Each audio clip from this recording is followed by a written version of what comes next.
Hi, guys. I have my client Emily here with me today, and we've had a lot of fun over these last 6 months and continue to have some fun. And she's done a lot of work over these last 6 months. And so I'm just super excited to have her here with you. And I'm so glad that she agreed to share her experience with our time we've had together because it's just been a lot of fun. We've learned a lot.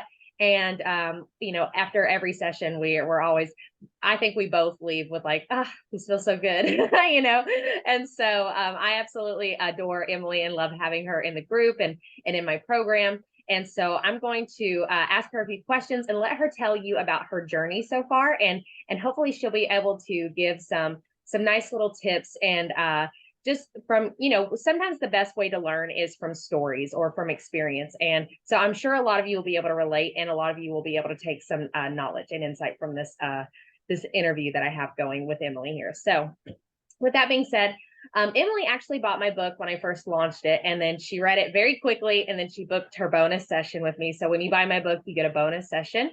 And so she booked that session, and it was like an instant connection. So Emily, tell me a little bit about like what you were kind of going through, what made you kind of buy the book.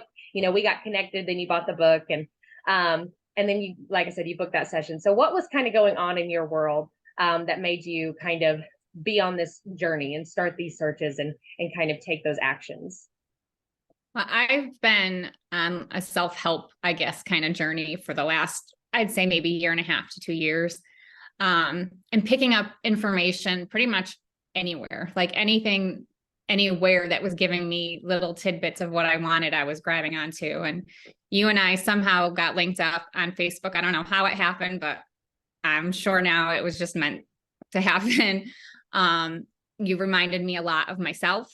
And I saw a lot of in you and your enthusiasm and your charisma that just like drew me to you.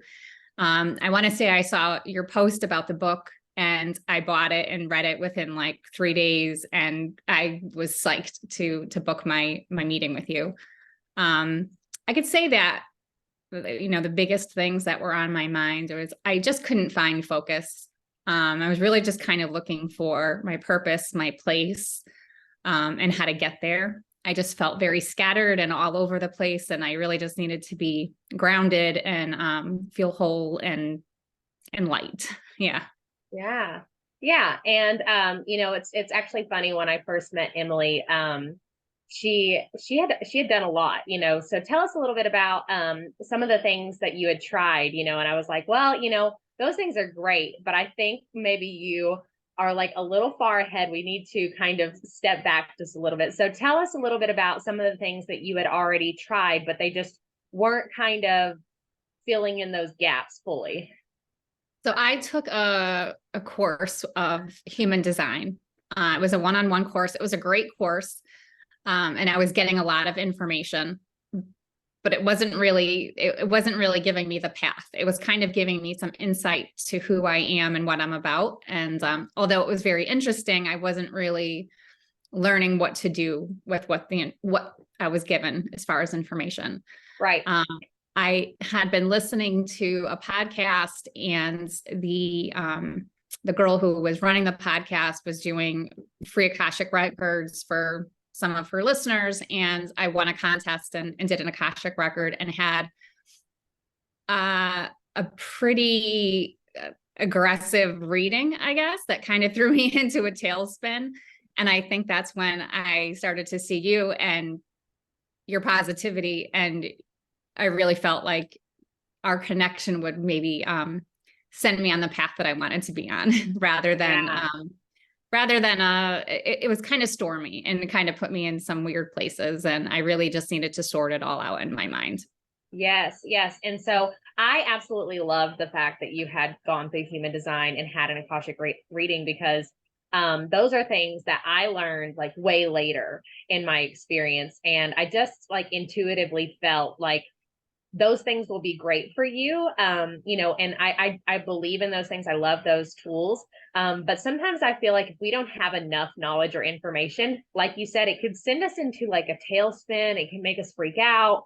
It can make us overwhelmed, very overstimulated, because it's like there's a process to the spiritual awakening. And sometimes when I've heard this, when we go into something and we're not fully prepared for it, it can just make us feel lost and more confused because we don't have all of the information that we need. So what would you say was different about like maybe like working with me versus some of the other things that you had, taken interest in or experienced, whether it's books or courses or other mentorship like that reading? What would you say the kind of difference is like having me in my experience?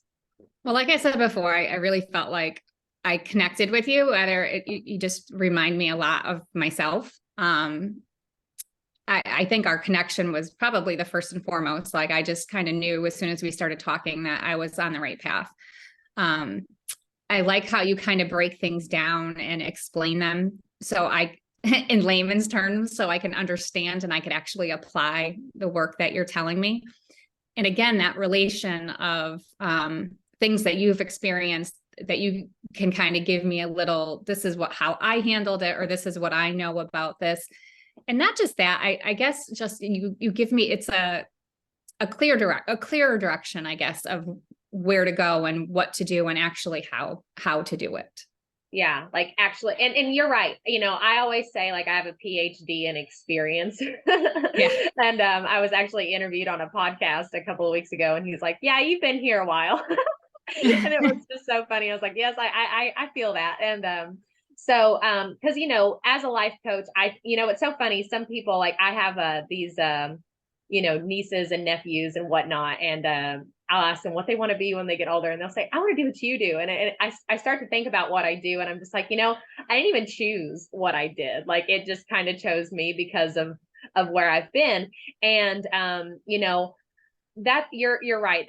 I think that's one of the main reasons why my clients get so far is because we're very we're meant to be kind of thing. Like we have very similar experiences, or it's like we are on a very similar life path. And because I've experienced, certain things and you guys have experienced certain things, whenever those things are coming up, all I do is I'm just like, well, this is what happened when I experienced it, or intuitively, this is kind of what I've learned about this.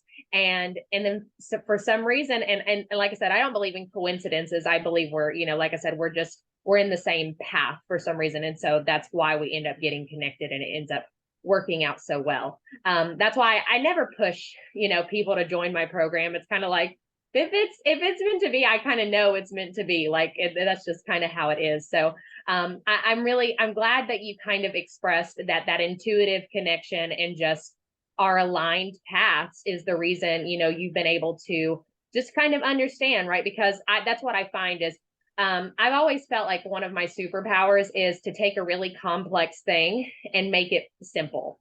Yes. I remember in my jobs growing up, I would always want to be like the trainer or whatever. Like if we got a new kid, I would always want to train them on how to do it, because I just believed wholehearted that I could teach them in the simplest way. And, so that's been a pattern and like a theme in my life. As like I would just learn something and I'd be like, that you made that really hard. And then like I'd read a book, or I would be trained myself, and I'm like, you've made this really way more complicated than it had to be. Then I'll go and I'll change it up. And so that's something, a big compliment I get a lot from my clients is the way I break it down. It's you can take something so advanced, or something, in the spiritual world, we talk about 3D and 5D. And it's almost like I can take the 5D and articulate it in a way that's 3D. And it's like, oh, that makes sense. So we can just have these breakthroughs and these aha moments. So it's awesome. So what are some of the things that you're experiencing today, as opposed to like where you were in the beginning? Or, just kind of give us an update or an idea of like where you're at now. I've definitely learned to slow down, which is a big thing for me. I find myself rushing through something for no reason at all. It's like I don't even know what I'm getting to. I just know I need to get it done. Yeah. But I've learned, working with you to stop and take a breath and pause and kind of, think about it, or even just I have to kind of add to what you were just saying too, because before I forget about it, whenever you say what I'm feeling intuitively is, and then you go into it, I always have those aha moments whenever you do that. So I have to give you big props for that, because that's huge. I have really done a lot of work with my relationships, especially difficult relationships in my world. You know, my mother, my brother.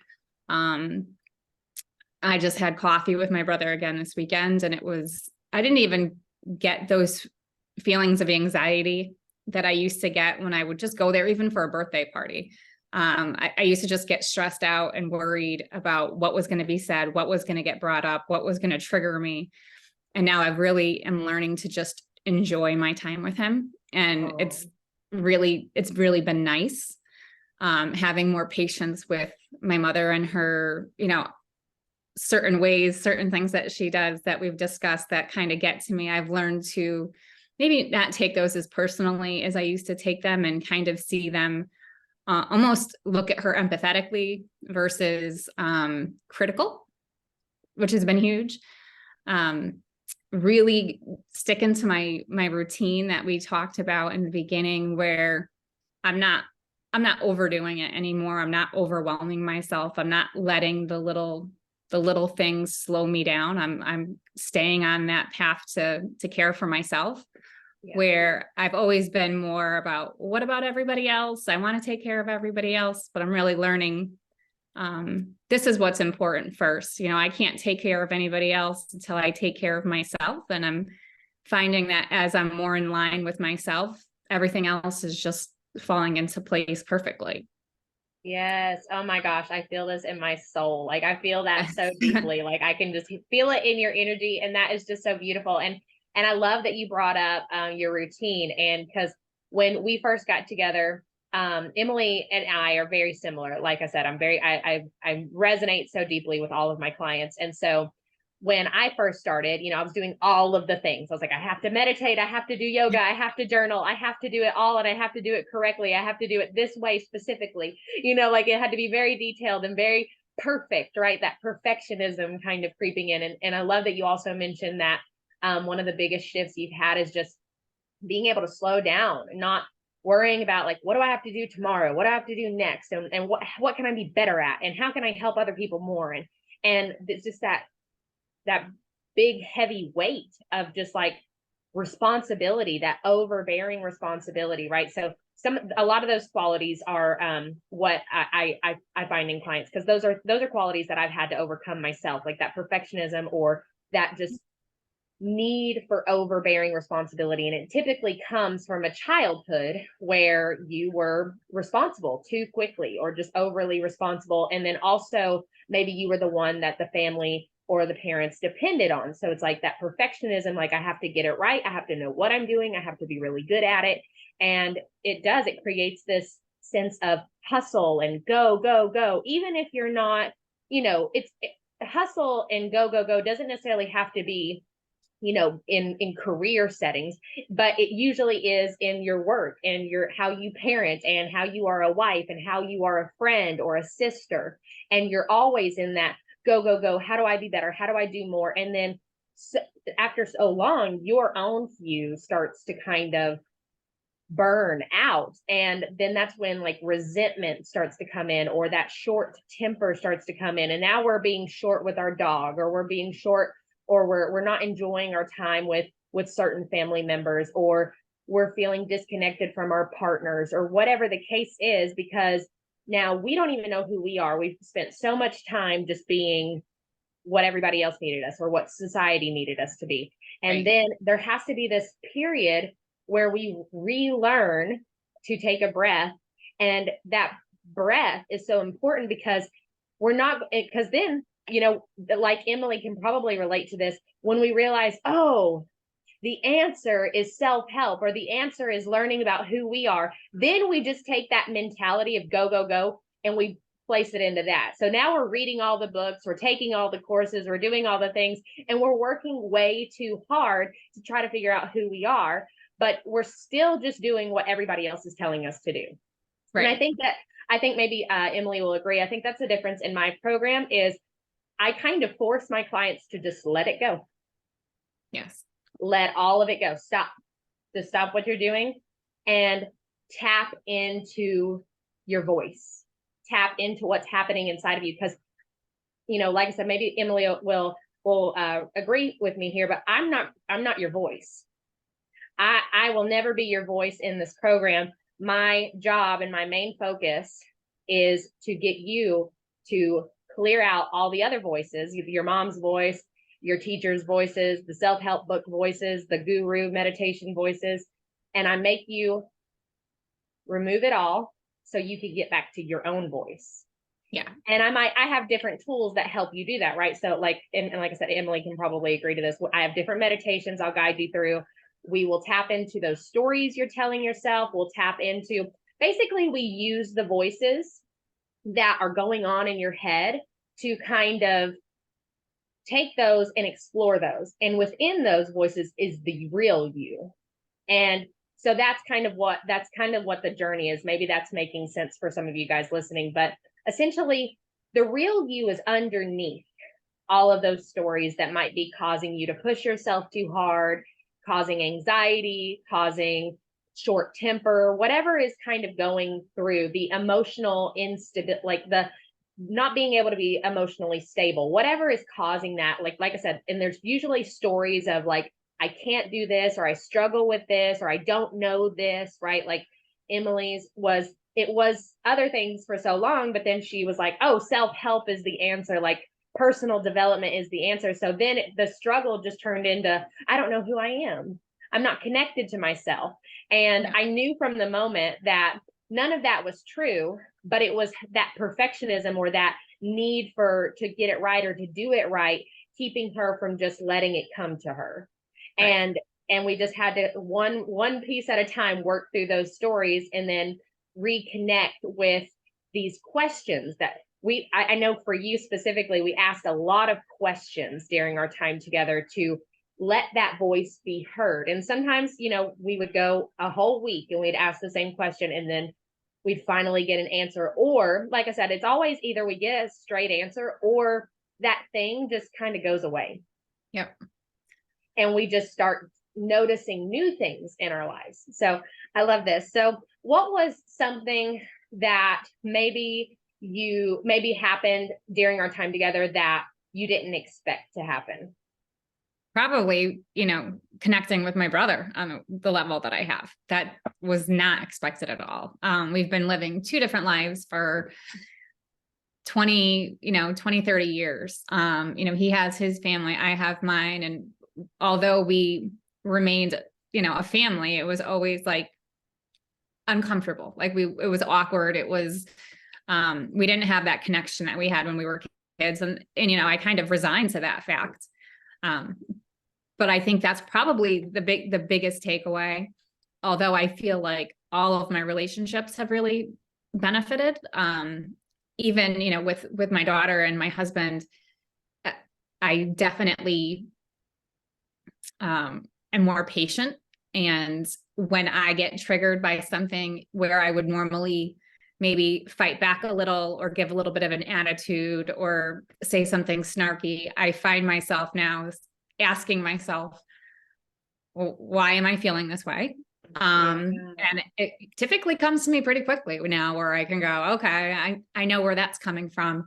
And then I respond with grace versus the way, my old self, where I would, like I said, be maybe short-tempered because of the overwhelm, or I might say something, maybe a little sarcastic and maybe hurt someone's feelings where, it wasn't intended, but that was the ultimate what happened. Yeah. And so I'm definitely learning to pause and reflect before I respond. And then I'm seeing a much better outcome on both sides. Yeah. And I love that you mentioned that, because what I would call that is just deeper self-awareness, because that's really what this journey is about.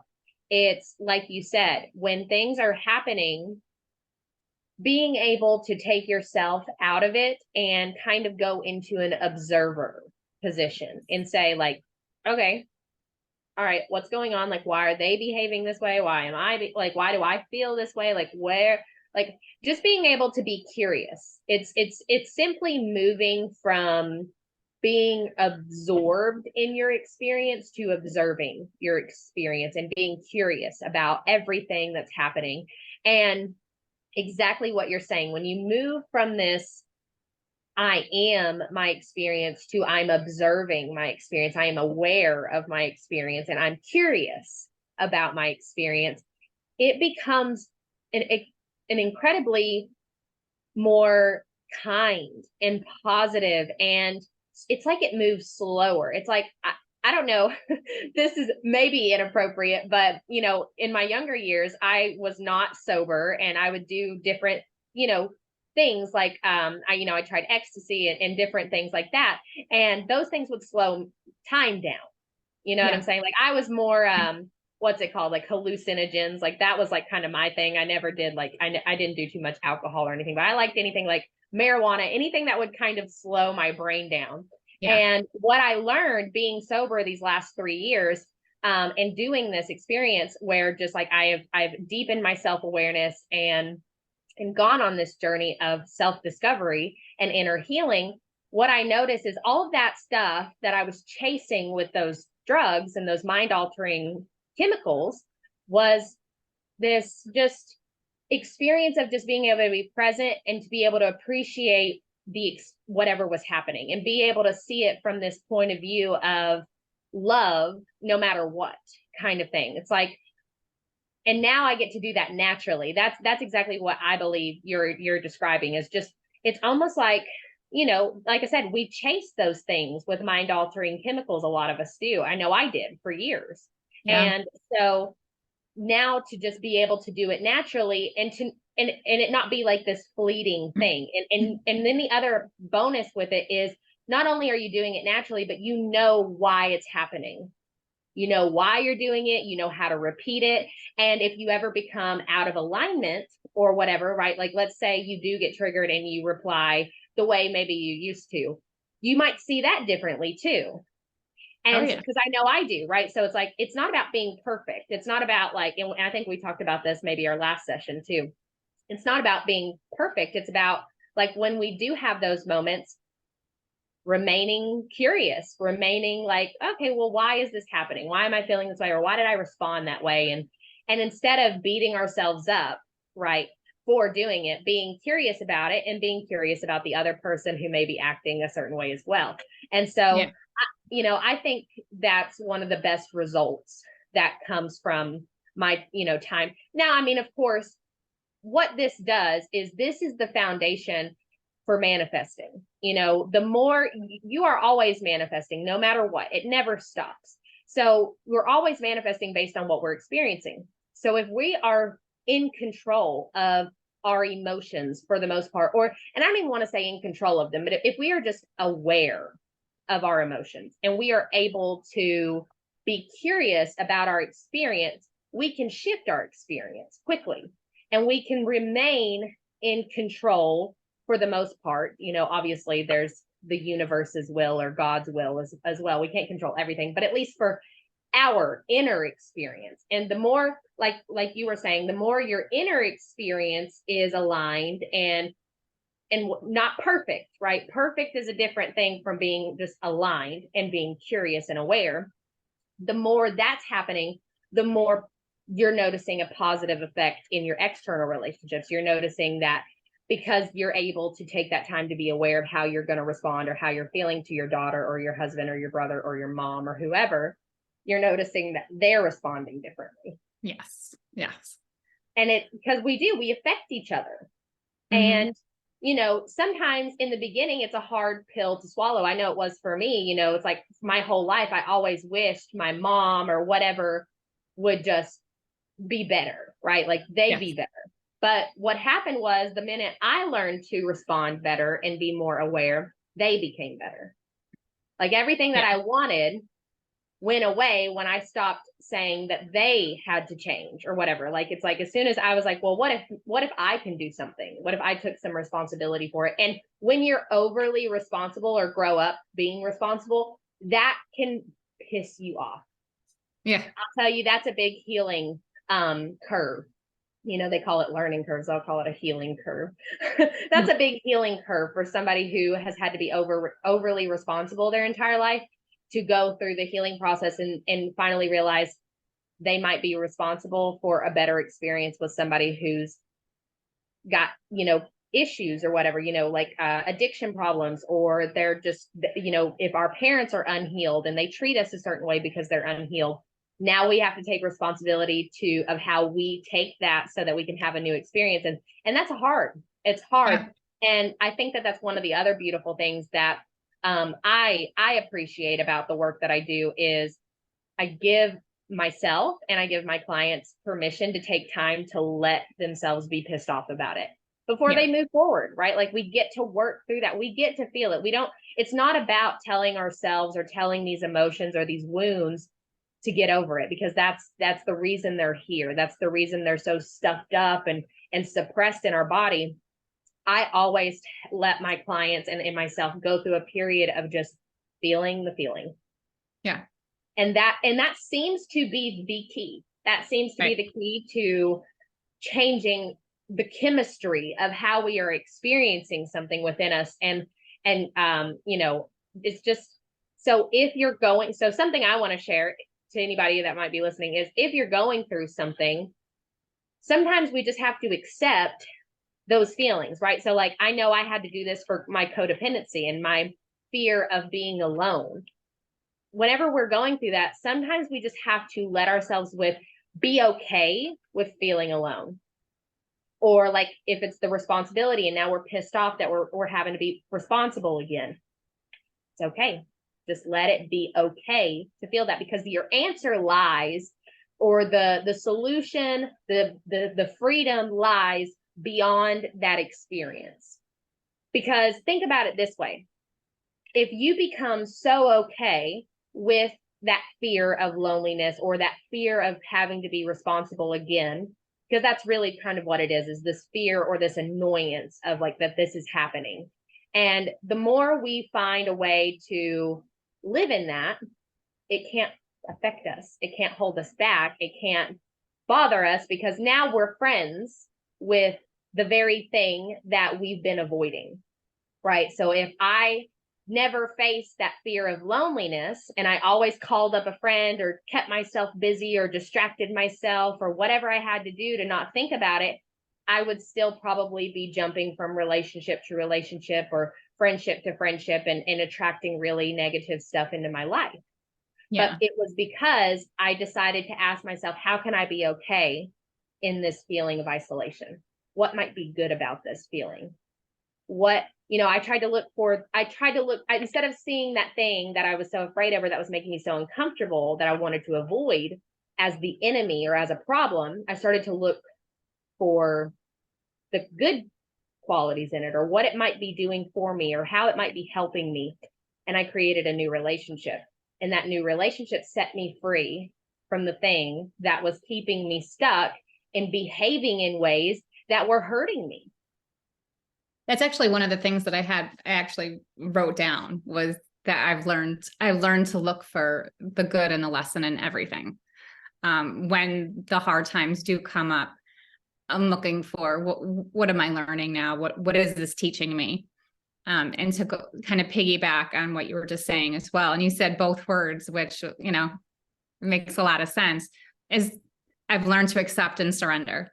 And when I've learned to accept and surrender, it just seems like that's the magic pill. That's like, oh, that's it. It's like the answer just comes to you, and we forget. I mean, I know I do. I forget all the time, when you're in the moment and you're in that frenzy and you're feeling overwhelmed, to stop yourself and remind yourself, okay, this is one of the other big aha moments I had with you is this is it. This is what I've been looking for. And a lot of it has just come from accepting and surrendering to it. Yeah. Yeah. Yeah. And, what you were saying about it being hard in the moment. And again, I think it just comes back to, why is that okay? Why is it okay that you're not going to solve it right then and there? What if you're not meant to? Right? Like, what if, because think about it. I know for me, my healing is only possible because of the mistakes, partially because of the mistakes that other people have made.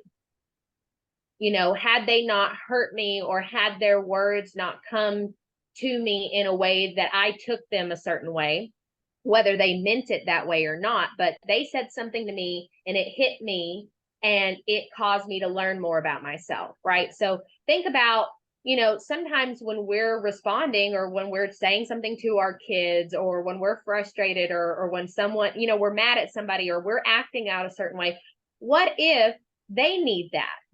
What if you are the reason that they are going to learn more about themselves, or be stronger, or whatever, whether, because it's, think about it, it's never their intention, it's never your intention, most likely, to hurt somebody. Yeah. You know, so like, for example, if you've got a child, I think a lot of parents would relate to this. You love that kid, but when they do something that's scary, or they're not listening, or whatever, and we get short tempered, and we're so scared to be, we've got to be perfect, we can't traumatize them, we can't hurt them, we can't be the reason they have to go to therapy or have to get a life coach, right? Yeah. But what if it's okay, right? Yeah. Like, I know that that's been the only reason I give myself so much grace as a mom, is I've had to just be okay with the fact that I'm going to get annoyed with my kid. I'm going to yell at her. I'm going to probably scare her. I'm going to make her cry, right? It's a part of life. And the truth is, it's going to be the reason she might be safe later on, is Yeah. because I have learned to be okay with, I'm going to have to be hard on her sometimes. I'm going to have to give her tough love. I can be there for her. Sometimes I can be soft with her, but sometimes it's just not going to be the thing. And there's no reason for me to beat myself up for those moments, right? So it's not only about being okay with other people hurting you, but it's kind of like, how can you be okay with the fact that you're going to yell sometimes, or you're going to not be God, or whatever, you know, like, oh, this just perfect little Buddha, right? Like, you're not going to be this perfect person that makes everybody happy, because that's just not what we're supposed to do. Nobody can do it. And the only reason where I believe people are acting less, like they're so they feel so far away from that perfect person, is because they're holding on to that expectation that that's going to happen. But it's Yeah. like, the more you let go of this expectation, the more you're just okay with, it is what it is. And I think so many people have a fear of, well, if I just let go and surrender, then how, like, when will I ever try to be better, or whatever, right? It's like they're afraid that motivation goes away. But I know it's not gone away from me. Huh. Hasn't gone away for me. It doesn't go, from my experience, all it does is it just helps me love myself more through my imperfections. Yeah. And it actually helps me be kinder to somebody else when they're imperfect, Yes. instead of taking it personally or losing my mind. But I still have the same drive. I'm like, oh, I still want to learn more. Oh, I still want to take classes. Oh, I still want to grow and be better, right? Like, that's a human requirement. Like, you know, something that as a human, like, we're always going to want to keep growing. But I think the point is to allow ourselves to keep growing, but also being able to be present. And the only way to be present is through that deep awareness, that deep self-awareness and awareness of life around you. And that time, taking time to slow down and kind of asking those questions and being curious, instead of that judgment or setting these expectations on how life is supposed to look. And instead figuring out, what does life look like? And why can I be curious about that, instead of trying to morph it into something else? And when that isn't fitting, losing my mind and stressing myself out. Right. Yeah. So I love that. So what are maybe one to three things that, just key takeaways, like if somebody was where you were when you first started, what is maybe 1 to 3 things that you would suggest to them to kind of help them move forward? Well, like I said, I definitely have that look for the good in everything. The slow down, pause, and think about what I'm doing and make sure it's, what I want to do and how I want to be. And just to be open, I remember going to a massage parlor a couple of years ago, and the girl had mentioned to me that my shoulders were up high. She's like, you carry your shoulders really high. You're carrying it. I feel a lot lighter. I feel open. I feel more open-minded, and kind of like, I guess we had a conversation last week about getting to that feeling, getting to that high vibration and feeling good and feeling present and in the moment and not overwhelmed. Learning that it's okay to not hold on to, not be there all the time, that the lessons really are in life, and really just really fully understanding, not fully obviously, but a lot more than I was before, just how blessed and how lucky we are, truly, which I knew, but I feel now, I really feel it in my heart, and I feel the openness and the expansion in my heart. And like you were saying before, kind of grabbing at any little thing that would give me information is what I was doing. And now I've learned to really slow it down, focus on what's in front of me at that time, and work with that. So I guess those three things: the slow down and pause, the looking for the good in everything, and being open, and open-minded. And what I believe you described there, what I believe you described there, right there with the, grabbing at everything. What I felt there was just deep trust, for yourself, like for the universe, right? It's like just being able to focus on what's 200 feet in front of you, right? Like just right ahead, not 10 years, right? Not 10 miles or whatever, but like just the next 200 feet. Like it's clear, we know what to do with it, and we're going to have more fun, and we're going to get the most out of that next 200 feet if that's what we're focused on. And we're not, let me put my foot in this boat, let me put my foot in this boat and try to hold on to these with a string. And again, it's kind of circling back to that journey of how can we come back to ourselves? How can we let go of these things and find our own voice? And it's all with me. Like I feel it in me, where before I really looked at, and I feel the connection between myself and everything, where I know we've spoken about it. I don't eat meat anymore. We haven't done beef or pork probably in, I think, like a month and a half. We're still, struggling with the chicken thing, but that's mostly when we're outside of the house. We don't cook it in the house anymore. I feel such a connection to myself and the whole universe. I really do, where I've never felt that connection before. And I see myself in everything. Yes. Yeah. I love it. And then I also love that little comment you made about like being blessed, and how it was like it transitions from this I know this to I feel this. Yes. It's a different experience. I always talk about, knowing what gratitude is, and just like that general whatever, like what to be grateful for. You know that you're grateful for food or whatever, but the truth is, if you cannot be grateful for the hard time or the struggle, and be in trust for those hard times or those struggles, that it's going to be okay, you're going to be taken care of, then the next meal you're eating is probably going to be really quickly, very stressed out, not even going to think about what you're eating. Right. So you might think you're grateful for the food, but you've really just zoomed by all of that food. You didn't even think about it for a second. And it's almost like all of these blessings that we have, we're treating as if they're just supposed to be here. Right. When the truth is, we could be worrying a lot more about our next meal than what we're going to wear tomorrow, or how work is going to go in a week from now, or what our boss's problems are, or if we're going to be the next success story, or whatever, right? Yeah. The truth is we could be worrying about a whole lot more than we are. And Yeah. it's a process, you know.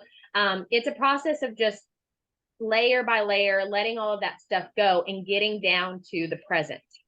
Yes. And then that's when you become in control of how you are going to experience everything. Because, and then you also, what for my experience is not only did I gain control of what I was going to manifest and attract into my life when I got down to the present moment, I also stopped caring so much. Like it's a fine line. Like obviously I still have goals. I know, like I'm gonna be on TV, I'm gonna be a public speaker, I'm gonna be all these great things, I'm gonna be a New York Times bestseller. Sure, I have all those ambitions. I have it written down on a list or a manifesto somewhere, but I don't think about that stuff. I trust that if that's my path, it's going to come to me, or I'm going to know what to do when the time is right. And in the meantime, I'm not sitting here, I'm doing what is right in front of me. Yep. If I'm meant to have a Netflix series, I'll be on Netflix. You know what I'm saying? Like I still have massive ambition and big goals, right, for my career or whatever, right? But at what this has done is I know this, I'm in control of that. I have deep clarity on these great things or whatever, but I'm cool with where I'm at right now as well. Yeah. I'm not freaking out if I don't have those things. If those things come, great. That's what I feel called. It's almost like I have this vision. This is what's coming, but I'm going to focus on what's right in front of me, not this, because I don't know when that's coming. Right. I haven't had any indication that I'm supposed to be doing anything for it at this moment. So I'm going to focus on what's 200 feet in front of me. And so I get to genuinely enjoy it. I get to genuinely be grateful. And I'm not overstimulated and stressed out about these things that I would like to experience at some point or whatever. And I can also genuinely say, I'm okay if I don't, because I'm so engulfed in the blessings and in the wealth that I have right now in this moment. Yeah. So it doesn't take away your want for growth or want for experiencing new things, whether that's travel or something in your career or something with your husband or whatever. It doesn't matter.